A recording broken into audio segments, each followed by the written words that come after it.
আমার এক আম্মাজান রব্বুল আলামিন দুইটা মোরগের বাচ্চা অথবা মুরগির বাচ্চা নিয়ে আসে। আল্লাহ কি দোয়া করব রে মালিক। রব্বুল আলামিন আমার কোনো পুঁজি নাই, আমার কোনো আমল নাই। আল্লাহ আমার মা আমার কথা শুনছে। আল্লাহ রব্বুল আলামিন ওই মারদানখানাকে কবুল করে নাও। আল্লাহ জানে মধ্যে বরকত দাও। মুসলমান ভাইরা আমার, মুরব্বী বাজান না, এই বেলালে হাফসি যেই জায়গা আজান দিত আমি ওই জায়গাটার সাথে হেলান দিয়ে জুর জুর করে কাঁদতাম। জায়গাটা কোন বর্তমানে রিয়াজুল জান্নাতের মধ্যে, আসহাবে সুফার মধ্যে, যেটাকে বলা হয় মাকাম, যেটাকে বলা হয় বাবা রিয়াজুল জান্নাত, আসহাবে সুফা, রওজা আতাহার।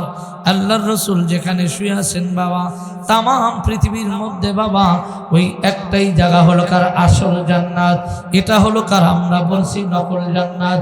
যতক্ষণ পর্যন্ত এখানে আলোচনা হবে এতক্ষণ পর্যন্ত এই জায়গাটা হলো কার জান্নাতের বাগান। কিন্তু ওই জায়গাটা কিয়ামত পর্যন্ত যখন থেকে শুরু হয়েছে বাবা শেষ পর্যন্ত আল্লাহর রসুল যেই জায়গায় শুয়ে আছেন ওই জায়গাটা জান্নাতি জায়গা রে বাবা। পৃথিবীর মধ্যে তিনটা কবরে আযাব হয় না। এক নাম্বার হলো কার জান্নাত, এক নাম্বার হলো কার বাবা রিয়াজুল জান্নাত অর্থাৎ আসহাবে সুফা, দুই নাম্বার হলো কার জান্নাতুল বাকি, তিন নাম্বার হলো কার জান্নাতুল মাওয়া। জান্নাতুল মাওয়ার মধ্যে শুয়ে আছেন হাবিবে কিবরিয়া মুহাম্মাদুর রাসূলুল্লাহ সাল্লাল্লাহু আলাইহি ওয়াসাল্লামের আদরের স্ত্রী হযরতে খাদিজাতুল কুবরা রাদিয়াল্লাহু তাআলা আনহার খবর। জান্নাতুল বাকিতে আছেন হযরতে আয়েশা, হযরত ফাতেমা রাদিয়াল্লাহু তাআলা আনহা, হযরত আয়েশা রাদিয়াল্লাহু তাআলা আনহা, অনেক হাজার হাজার লক্ষ লক্ষ সাহাবীর খবর। যুবক যুবতীর দল ওদিকেও যাইতে চাই না। কালো হাফসি বেলালের নামটা আপনারা সকলেই শুনেছেন রে বাবা। বেলাল কেমন মানুষ ছিল, কেমন তাকওয়ালা ছিল, কেমন খোদাবিরু ছিল, কেমন বেলাল মহব্বত করতো আল্লাহর নবীকে। বেলাল যেই জায়গায় থেকে আজান দিত বাবা, এই সামনে হলো কার মিনার, যেই জায়গায় মসজিদে নববীর থেকে খুতবা দেওয়া হয়, যেই জায়গার মধ্যে বসে মসজিদে নববীর যেই জায়গায় খুতবা দেওয়া হয় ওই খুতবার মেম্বারের সাথে হেলান দিয়ে জুর জুর করে কাঁদতাম আর ডাকতে বলতাম, আল্লাহ আমার মতো গুনাহগার ছোট্ট মানুষকে তুমি এই বয়সে হজ করার তৌফিক দান করলা। আমার বাংলাদেশের প্রত্যেকটি মুসলমানকে তুমি এমন অর্থ দাও, এমন সম্পদ দাও, আল্লাহর ঘর নবীর ঘর যেন তপ, আল্লাহর ঘর যেন তপ করতে পারে, নবীর রওজা যেন জিয়ারত করতে পারে। বেলাল যেই জায়গায় থেকে আজান দিত বাবা ওই জায়গাটা একটু উঁচু। ওই বেলাল কেমন বেলাল ছিল। হাবশি দেশের যুবক ভাইরা মদিনাতে যখন আবু জেহেল বলতো, বেলাল রে কি চাস, তুই কি চাস, তোর কি এইটা কর্ম ছিল, তোর বাপ দাদার ধর্ম ছেড়ে তুই আল্লাহর রসুলের ধর্ম গ্রহণ করে নিবি। কিন্তু বেলাল এমন একজন লোক ছিল বাবা, আবু জেহেল এমন একজন লোক ছিল, আল্লাহর নবীকে প্রকাশ্য কেউ আবু জেহেলের সামনে গালি দিতে পারে না। আবু জেহেলের বাড়িতে গেছি বাবা, আবু জেহেলের বাড়ির পরে নবীজির বাড়ি, হযরতে মুহাম্মদুর রাসূলুল্লাহ। আবু জেহেল কেমন লোক ছিল, সব লোকজনকে বলতো, রাত্রি যখন গভীর হইতো মদিনার অলিতে গলির থেকে সবাইকে ডাইকা আনতো, যাও যাও যার যার মতো তোমরা একটু ঘুমাও, যার যার মতো তোমরা একটু ঘুমাও। সকলেই যখন ঘুমিয়ে গেছেন, একদিন দুই দিন দুই চার দিন দেখতে দেখতে তারা চিন্তা করতো কি ব্যাপার, আবু জেহেল লিডার আমাদেরকে ঘুমাইতে বলে, আবু জেহেল ঘুমায় না, দেখি আবু জেহেল কি করে। যুবকরে দেখছেন কিতাবের মধ্যে সব লোকজন যখন ঘুমায়, আল্লাহর নবী যখন গুনগুন করে কোরআনের তেলাওয়াত করে, আবু জেহেল যায় কানটা দেওয়ালের সাথে লাগাইয়া চুপ করে কি করতো, কোরআন তেলাওয়াত শুনতার জুর জুর করে কাঁদতো। হঠাৎ করে লোকজনরা টের পাইল কি ব্যাপার, আবু জেহেল কার কালাম শুনে, এটা তো এমন একজনের কালাম, মুহাম্মাদুর তেলাওয়াত করে, আর আবু জেহেল জুর জুর করে চোখের পানি ছাড়ে। আবু জেহেল ডাকতে বলে, শোনো, সারাদিন তোমাদেরকে নিয়ে কাজকর্ম করাই, যত শান্তি না লাগে আমার ভাতিজা মুহাম্মদ যখন গভীর রজনীর রাতে কোরআন তেলাওয়াত করে, বিশ্বাস না হয় আজকে আজকে যেই মাদ্রাসায় অবস্থান করলাম, খানা খাইলাম, রাত্রি 3টা 4টার সময় ছোট্ট ছোট্ট বাচ্চারা ওস্তাদরা উঠে ঠান্ডা পানি দাও উঠু করে তেলাওয়াত করে, মালিকের শাহী কালামুল্লাহ থেকে তেলাওয়াত করে রে বাবা। ওদের জন্য টাকা দেওয়া লাগবে না, বুদ্ধি দেওয়া লাগবে না, কিন্তু অন্তর থেকে একটু দোয়া করবেন। আপনারা দোয়া করবেন, ওরা যখন তেলাওয়াত করবে ওই তেলাওয়াতের ওসিলায় মাদ্রাসার আঙ্গিনায় কবরস্থান দেখলাম, আমার আল্লাহ একটা কবরেও আযাব দিতে পারে না। আবু জেহেল ডাকতে বলে, শোনো কি জন্য শুনি, আমার ভাতিজা মুহাম্মদ যেই তেলাওয়াত করে ওই তেলাওয়াত যখন আমার কানের মধ্যে আসে আমার আর ভালো লাগে না, যতক্ষণ পর্যন্ত তেলাওয়াত না শুনি আমার আত্মার মধ্যে ভালো লাগে না। মুহাম্মাদের তেলাওয়াত শুনে আমার কলিজা শিথিল হয়ে যায়। ওই আল্লাহর ঘর মসজিদে কোরআন তেলাওয়াত হয় কি হয় না? এমন একজন নবীর সাহাবী বেলাল, আবু জেহেলের একটা দাসী ছিল, দাসীর নাম ছিল উম্মে আয়মান। এ যুবক ভাইরা রে, আবু জেহেল বেলালকে নিয়ে আসতো রসুলকে, কিন্তু আবু জেহেল নির্যাতন দিত না, কষ্টও দিত না, একটাই শুধু কথা বলতো, মুহাম্মদ সব কিছু মানি তোমার, কিন্তু কালেমাটা আমি মানি না, বাপ দাদার ধর্মতে আমি চুলকানি দিয়ে কালেমা পড়তে পারবো না, সব কিছুই তোমার আমি মানি, তোমাকে ভালোবাসি। কিন্তু বেলাল যখন কালেমা পড়ে মুসলমান হয়ে গেছে, আবু জেহেলের কানে যখন চলে গেছে, কালো হাফসি বেলাল রাদিয়াল্লাহু তাআলা আনহু এত কালো ছিলেন বাবা। আবু জেহেল ডাকদা বলে, বেলাল রে, তুমি যদি কালমা না ছাড়ো তোমাকে দুনিয়ার থেকে বিদায় করে দেওয়া লাগবে, দুনিয়ার মধ্যে কিন্তু তোমাকে রাখবো না। হযরতে বেলালকে কাছে নিয়ে আসলেন। বেলাল ডাকদা বলে, ও আবু জেহেল, নবীজির চাচা আবু জেহেল রে, আমাকে দুনিয়ার থেকে বিদায় করে দিবেন, তাতে কোনো আফসোস নাই।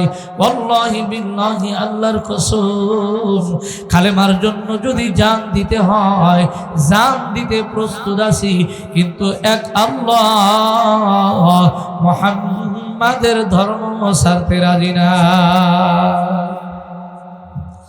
আবু জেহেল তার লোকজনকে ডাকলেন, চেলাপালাকে ডাকলেন, একজন দৌড়ে আসলো, আসার পরে ডাকতে বলে, শোনো, মোটা তাজা একটা উট নিয়ে আসো, অথবা একটা ঘোড়া নিয়ে আসো।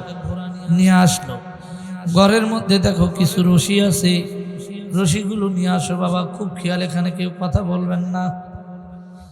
ওয়াজের মধ্যে আমার কাছে কানে কথা আসলে লাইন কাটিয়া যায়, বাবারে টিকিট কাটো, টিকিট কাটো, যদি লেগে যায় 10 টাকার বিনিময়ে হুন্ডা পাওয়া যায়, 10 টাকার বিনিময়ে যদি একটা লটারিতে কিছু পাওয়া যায়। আল্লাহ বলেন, ডাকতে থাকো, ডাকতে থাকো, ডাকতে থাকো, যদি লেগে যায় একটা ডাক, যদি মালিকের কাছে লেগে যায়, ওই একটা ডাকের বিনিময়ে আমার আল্লাহ আপনাকে বিনে হিসেবে জান্নাত দিয়ে দিবে। জান্নাত দো জোকসে হামরা वो क्या करो আর जो हाय मैंने तुझे देखा करो। যারা জান্নাতবাসী হবে এরা ডাকতে বলবে, আল্লাহ তোমার জান্নাত চাই না, জাহান্নাম চাই না, আল্লাহ একটাই মাত্র আবদার, শুধু তোমার সাথে সাক্ষাৎ চাই। দড়ি নিয়ে আসলেন ঘর থেকে, হযরতে বেলালের 2টা হাত বাঁধলেন। আমার আল্লাহ, আমার আল্লাহ, বেলালের 2টা হাত বাঁধলো, বেলালের 2টা পা বাঁধলো। বেলালকে ডাকতে বলে, বেলাল রে, এখনো সময় আছে, কালমা ছাড়, এখনো সময় আছে, কালমা ছাড়। এদিকে তাকান, একটু চোখের পানি ফালাইবেন আম্মা জানরা, দেখি একটু চোখের পানি মালিকের দরবারে ফালান যায় নাকি। বাবার এই লক্ষ লক্ষ টাকা দিয়ে মাদ্রাসা করে জান্নাতের আশা করা যায় না, লক্ষ লক্ষ টাকা দিয়ে মসজিদ বানায় জান্নাতের আশা করা যায় না, কিন্তু বাবা এক ফোঁটা চোখের পানি যদি মালিকের ডরে ফালাইতে পারো, রব্বি কারীম এক ফোঁটা চোখের পানির উসিলায় আমার আল্লাহ জ্বলন্ত জাহান্নামের আগুন বন্ধ করে দিতে পারে। হযরতে বেলালের হাত বাঁধছে, পা বাঁধছে। আবু জেহেল ডাকতে বলে, সৈন্য কর্মচারীরা বেলালকে এখনো জিজ্ঞেস করো, বেলালকে কালমা ছাড়বে নাকি? বেলালকে জিজ্ঞেস করা হলো, বেলাল ডাকতে বলে, না না, সম্ভব না। আহাদ, আমার আল্লাহ এক, আমার আল্লাহ এক, আমার নবীও এক। নবীর মতো নবী, ওয়ান পিস নবী মুহাম্মদুর রাসূলুল্লাহ সাল্লাল্লাহু আলাইহি ওয়াসাল্লাম শুধু নবী না, রসুলও ছিলেন বাবা। শুধু রসুল ছিলেন না, ওলামায়ে কেরাম আমার পাশে বসা আছেন বাবারে। সমস্ত সাহাবায়ে কেরাম, সমস্ত নবী রসুল আল্লাহর পাগল ছিল। আর আমার আল্লাহ বলে আমার নবী আমার পাগল না, আমি আল্লাহ নিজেই স্বয়ং রসুলের পাগল। মুসলমান ভাইরা, আমার যুবক ভাইরা, হযরতে বেলালের পা বাঁধছে, হাত বাঁধছেন। শরীরের মধ্যে যা কিছু মোটা কাপড় চোপড় ছিল সবগুলো খুলে ফেললেন। মাত্র বেলালের গায়ের মধ্যে একটা গেঞ্জি। ডাকতে বলে, বেলাল রে, তোমাকে কি করতে চাচ্ছে? তুমি কি বোঝো নাই আবু জেহেল কি করবে? বলে, আমি বুঝি নাই। আমার জানটাও যদি চলে যায় তাতে আমার যায় আসে না। আমি নবীর কালেমা ছাড়তে পারি না, আল্লাহর মোহাম্মত ছাড়তে পারি না, গয়রুল্লাহর মোহাম্মত আমার অন্তরে আনতে পারি না। একমাত্র আমার রব, একমাত্র আমার রব, আমার আল্লাহর মোহাম্মত আমার দিলের ভিতরে, আমার অন্তরের ভিতরে, আমার কলিজার ভিতরে, আমার চোখের সামনে, আমার অঙ্গ প্রত্যঙ্গের সামনে। যুবক ভাইরা, নানান কথা যখন বলতে চাইল বেলাল, আবু জেহেল ডাকতে বলে, আর সহ্য করা যায় না, মোটা একটা উট নিয়ে আসো। কি করলেন? একটা উট অথবা ঘোড়া যখন নিয়ে আসলো, বেলালকে কি করলো? উটের পায়ের সাথে যখন বেঁধে যায় রে বাবা, রাখালকে ডাকতে বলে, শোনো, আজকে যেই রাস্তা দিয়ে আমার ভাইজান মাওলানা আব্দুল্লাহ সাহেব, আপনাদের এলাকার থানার আপনার ইসলামী আন্দোলনের সভাপতি, যুবক ভাইরা, অত্যন্ত ভালো ব্যবহার। আজ থেকে প্রায় 2-3 মাস আগে আমার কাছে ডেট নিয়েছেন, মাঝে মধ্যেও যোগাযোগ করতেন, হুজুর আমার ডেটটা কি মনে আছে? যুবক রে, আজকে বড় কষ্ট লাগে, আমার মালিক কিন্তু ভালো আল্লাহ, আমার মালিক কিন্তু ভালো রব। হযরতে বেলাল রাদিয়াল্লাহু তাআলা আনহুকে ডাকতে বলে, শোনো, এই যে বেলালকে উটের পায়ের সাথে বাঁধো, বাঁধার পরে নিয়ে যাও। ওই যে রাস্তার মধ্যে কেবলমাত্র খোয়া ফালাইছে, ওই জামানায় কোনো ডলার মেশিন ছিল না। বেলালকে এখান থেকে 1 কিলো প্রায় হেঁটে নিয়ে আসবা। উটটা কি করলেন? অথবা ঘোড়াটা চলা আরম্ভ করলো। চলতে চলতে যখন শেষরা বেলালকে যখন নিয়ে যায়, বাবারে, দেখছে বেলালের শরীর চামড়াগুলো খসে, চামড়াগুলো একটু ছিলে ছিলে যায়, রক্তগুলো বার হইতেছে। প্রায় 1 থেকে 1.5 কিলো যখন ঘোড়া নিয়ে আবু জেহেলের কাছে যায়, আবু জেহেল ডাকতে বলে, নিষ্ঠুর রে, বেলালকে তাই এইরকম নির্যাতন দেওয়া লাগে? বেলাল, এখনো সময় আছে, আরো কিন্তু নির্যাতন দিবে। নবীর কালমা ছাড়ো, আল্লাহ তাআলার মহব্বত ছাড়িয়ে দাও, গয়রুল্লাহর মহব্বত তোমার অন্তরে ঢোকায় দাও। হযরতে বেলাল ডাকতে বলে, আবু জেহেল, ও পয়গম্বরের চাচা আবু জেহেল, আমার শরীর থেকে সমস্ত চামড়াগুলো যদি খসে যায়, আল্লাহি বিল্লাহি, আল্লাহর কসম, যতক্ষণ পর্যন্ত আমার রূহ অন্তরের মধ্যে আছে, আমার কলিজার মধ্যে আছে, যতক্ষণ পর্যন্ত আমার রূহ থাকবে, এতক্ষণ পর্যন্ত আমি গয়রুল্লাহর মহব্বত অন্তরে ঢোকাবো না, আল্লাহর মহব্বত ঢোকাবো। নবীর কালমার মহব্বত আমার ভিতরে আছে। হযরত যুবক ভাইরা, বেলালের এই কথা শুনিয়া উমাইয়াকে ডাকতে বলে, উমাইয়া রে, একটু আমার ঘরের মধ্যে যাও, ঘরের মধ্যে যা দেখো আমার ওই বেটের নিচে বড় বড় লম্বা লম্বা 4টা পেরাক আছে, 5টা পেরাক আছে, পেরাক 5টা নিয়ে আসো।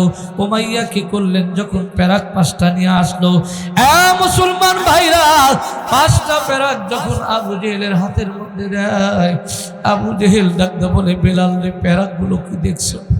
প্রায় 1 ফুট লম্বা পেরাক, চোক্কা চোক্কা পেরাক। বেলাল ডাকতে বলে, আবু জেহেল, পেরাক পেরাক আমি দেখেছি, কি বলতে চান? এখন যদি কালমা না ছাড়ো, কোন জায়গা দিয়ে পেরাক তোমাকে বেড়ে বেড়ে ঢোকানো হবে, বিশুদ্ধের পাইবা না। হযরতে বেলালকে যখন চিৎ করে শোয়াইলেন রে বাবা, হযরতে বেলাল একটা ডাক দেয়, আল্লাহ,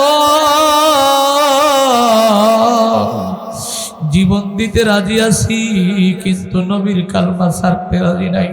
ওই বেলাল ছিলেন মসজিদে নববীর মুয়াজ্জিন। ওই মুয়াজ্জিন যারা এই মসজিদে হয়, এই আনকুটিয়া যুবক ভাইরা, বাইতুস সালাত জামি মসজিদের যারা এই মুসল্লি বেলাল, যারা মুয়াজ্জিন হবে, হযরতে বেলালের সাথে আল্লাহ যেন তাকে জান্নাত নসিব করে। মুসলমান ভাইরা, হযরতে বেলালকে যখন উপর করে শোয়ানো হলো, পিঠটা যখন উপর দিকে, বেলালকে নির্যাতন করা শুরু হইল। বেলালকে নির্যাতন করতেছেন, বেলাল কালমা ছাড়ে না, বেলাল কালমা ছাড়ে না। আবু জেহেল নিজেই চলে আসলেন বেলালের কাছে, বেলালের পাটা আবু জেহেলের লোকজনকে ধরাইল, বেলাল এখনো সময় আছে, তুমি কালমা ছেড়ে দাও। বেলাল ডাকতে বলে, আবু জেহেল, আমাকে টুকরো টুকরো টুকরো টুকরো করে যদি আমাকে খণ্ড বিখণ্ড করে যদি জমিনের মধ্যে বিস্তায় রাখেন, যতদিন পর্যন্ত আমার রব, আমার মালিক, আমার আল্লাহ আছে, এতদিন পর্যন্ত আমার দিল থেকে, আমার অন্তর থেকে আল্লাহর মহব্বত ভুলাইতে পারবেন না, কোনো গায়রুল্লাহর মহব্বত আমার অন্তরে ঢুকাইতে পারবেন না। বেলাল, অত কথা শুনতে চাই না, কোনো কথা বলবা না, কোনো কথা বলবা না। কি করলো আবু জেহেলের সৈন্যরা, বেলালের একটা পাও ধরলো, বেলাল একটা পেরাক হাতের মধ্যে নিল। বেলাল টুকটুক যুবকরে বেলালের পায়ের কাছে যখন আবু জেহেল চলে যায়, ডাকতে বলে, আমার সৈন্যরা রে, তাড়াতাড়ি পেরাকটা বেলালের পায়ের মধ্যে ঢুকায় দাও। হযরতে বেলালের পায়ের মধ্যে যখন বেড়ে বেড়ে পেরাকগুলো ঢুকানো হয়, হযরতে বেলাল চোখে পানি নাই, আল্লাহকে ডাকতে বলে, আল্লাহ, কেউ নাই, আমার নবী আমার কাছে নাই, আল্লাহ একমাত্র তুমি আর আমি আর তুমি।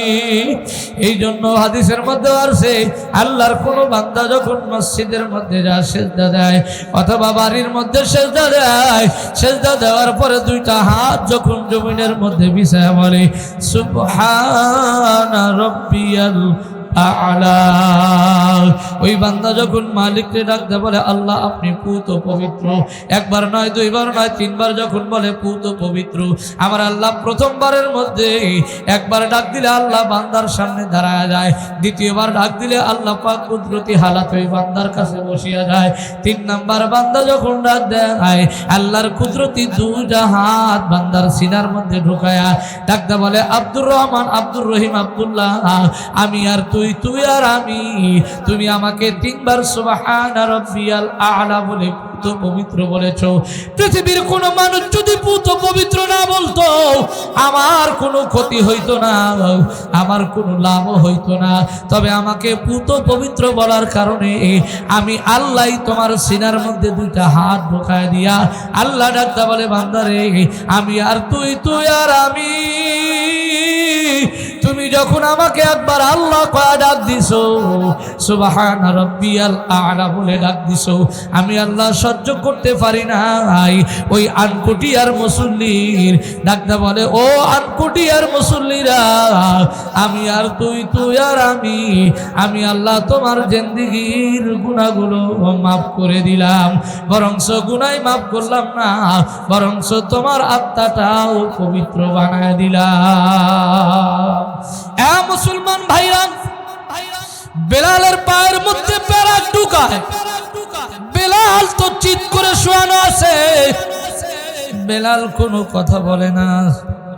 বেলালকে বাইরে বাইরে যখন ঢুকায়, যুবক রে, আমাদের ইসলামের জন্য আমার কোনো দিন জেল খাটতে হইল না, আপনার কোনো দিন বেতের বাড়ি খাইতে হইল না। বাপদাদার থেকে জন্মসূত্রে আমরা ইসলাম পাইছি রে বাবা। ইসলামের জন্য টাকা খরচ করা লাগে নাই, ইসলামের জন্য তোমার আমার খাটনি করা লাগে নাই। বেলাল কাঁদতেছেন, জোর জোর করে কান্দে আর আল্লাহকে ডাক দেয়, বলে আল্লাহ। বেলালকে যতই নির্যাতন দেয়, বেলাল শুধু চোখের পানি ফালায়, শুধু আল্লাহকে ডাক দেয় আল্লাহ। জবানে শুধু আল্লাহ আহাদ আহাদ বলে ডাকতেছে। যুবকরে একটা প্যারাক যখন ঢুকাইতেছে, হযরতে বেলালের পাও দিয়ে টক টক করে রক্তগুলো প্রবাহিত হচ্ছে। এ যুবক ভাইরা রে, বেলালকে যখন উঠ দিয়ে যখন রাস্তা দিয়ে টানতো, বেলালের শরীর থেকে চামড়াগুলো খসে খসে যাইতো, এড়িয়ে যাইতো, রক্তগুলো বাইর হইতো, রক্তগুলো বাইর হইতো।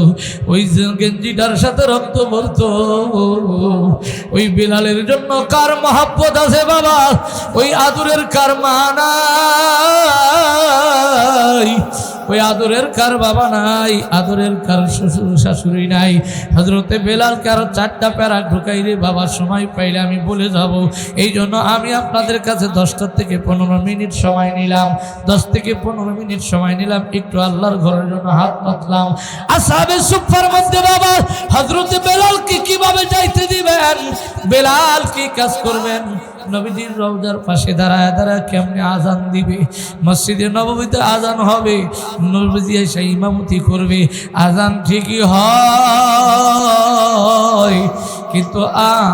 কিন্তু নবীজি আর নবীজি কিন্তু ইমামতি করার জন্য আসে না। মদিনার মধ্যে রোল পড়ে গেল, বেলালের আজান, বেলাল রাগ করে চলে গেল।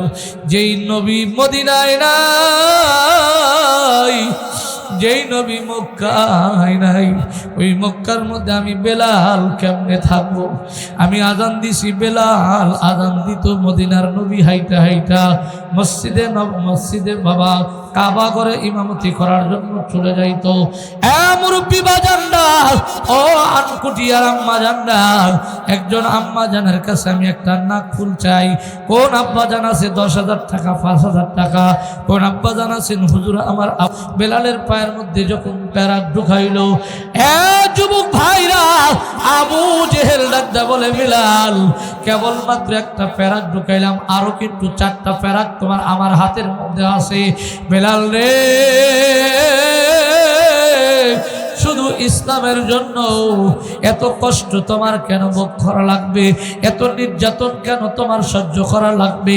হযরতে বেলাল ডাকতে বলে, নিষ্ঠুর আবু জেহেল, টুকরো টুকরো করে যদি আমাকে নেস্তেনাবুদ করে দাও, জিহ্বাটা কেটে যদি অন্য জায়গায় টুকরা করে ফেলা দাও, কানটা কেটে যদি অন্য জায়গায় টুকরা করে ফেলা দাও, কিন্তু আমার অন্তরের মধ্যে, কলিজার মধ্যে ঢুকাইছি আখিরি জামানার পয়গম্বরের মহব্বত, ঢুকাইছি আল্লাহ তাবারক ওয়া তাআলার মহব্বত, ঢুকাইছি বাবা এই দুনিয়ার যারা হক্কানি ওলামায়ে কেরাম, ঢুকাইছি মাদ্রাসার মহব্বত, ঢুকাইছি মসজিদের মহব্বত।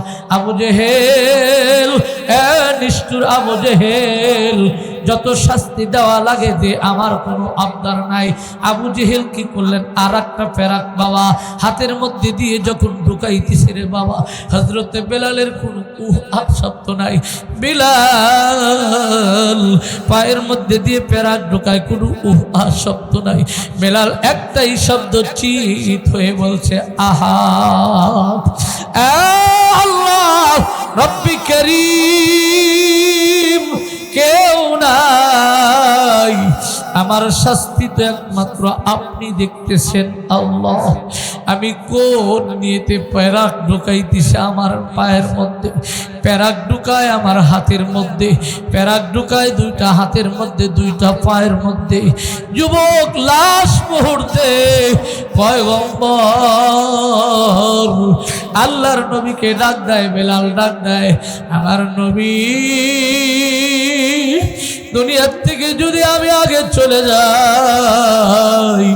যখন বেলাল আহাদ শব্দ উচ্চারণ করার জন্য জিহ্বাটা একটু বাহির করেছে রে বাবা, আবু জেহেল নিজে টান দিয়ে বেলালের জিহ্বা ধরেছে।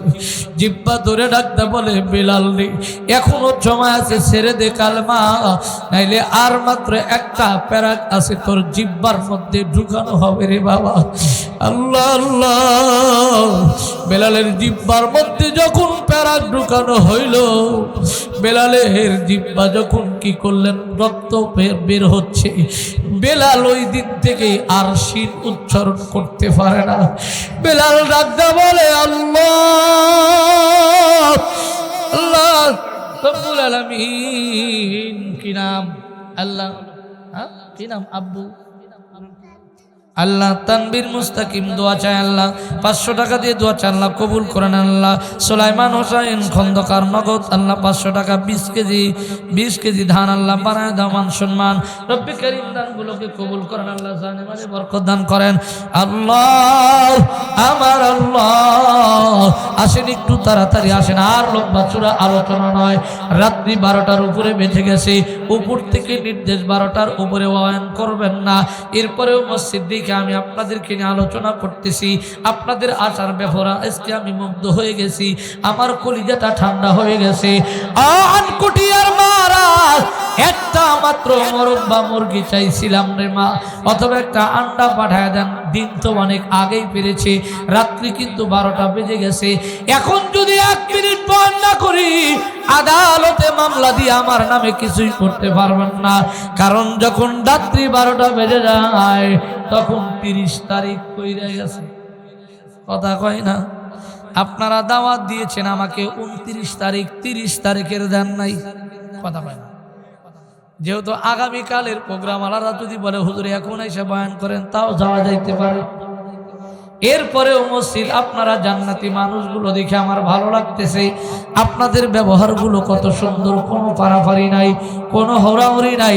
অনেক বাংলার জমিনে অনেক বক্তারা ওয়াজ করে, আর শ্রোতারা থ্রি ফায়ার দেয়। দেখে কি দেখে না? বক্তা ওয়াজ করে, ওরা ইউটিউব দেখতেছে। আল্লাহর বান্দারা সব চাতক পাখির মতো এদিকে তাকায় আছে। দেখেন না, ওলামায়ে কেরাম স্টেজের মধ্যে বসে আছে। ওলামায়ে কেরামের দিকে তাকাইলে রব্বে কারীম কমসে কম সগীরা গুনাহগুলো আল্লাহ মাফ করে দেয়। এমনও কথা আমার উস্তাদ বলেছেন, কোনদিন কি কোনো আলেমের সাথে এক কাপ চা খাও নাই? না, তাও খাই নাই। ফাআইনা তাযহাবুন, প্রত্যাবর্তন করো বান্দা। চলে যখন আসবে, আল্লাহ ডাকতে বলবে, বান্দারে দুনিয়ার মধ্যে কেমন নেক আমল করো নাই? না, আল্লাহ করি নাই। আমার আল্লাহ ডাক দিবে, আনকুটিয়ার লোক, চাটমোহরের লোকজনরা, যাও দৌড়িয়ে জাহান্নামে চলে যাও। দৌড়াইবেন, আল্লাহর তো মায়া হবে। এই জন্য আমার আল্লাহর নাম রহমান, আল্লাহর নাম রহিম, আল্লাহর নাম গফফার, আল্লাহর নাম কহ্হার, আল্লাহর নাম রাজ্জাক। আল্লাহ ডাক দিবে, আল্লাহর দয়া হবে, বান্দারে দুনিয়ার মধ্যে কোনো নেক আমল করো নাই? না না, করি নাই। আল্লাহ যাও, চলে যাও। আবার যখন দৌড়াবে, নবীর উম্মত তো মায়া লাগতেছে, এ নবীর উম্মতেরা কিছুই করো নাই বলে না। ওই যে অমুক দিন হযরত মাওলানা আব্দুল্লাহর বাড়ির কাছ দিয়ে হাইটা যাইতা, অমুক মাওলানা সানাউল্লাহ দামাত বারকাতুহুম হাফিজাহুল্লাহর মাদ্রাসার কাছ দিয়ে হেঁটে যাইতা, মাঝে মধ্যে হুজুরের বাড়িটা এক নজর কি কোনোদিন দেখো নাই? আল্লাহ, ওই বাড়ির কাছ দিয়ে মাঝে মধ্যে চাঁদমোহর স্টেশনে যাইতাম, ওই কবরস্থানের কাছ দিয়ে মাঝে মধ্যে অমক বাজারে চা খাওয়ার জন্য যাইতাম।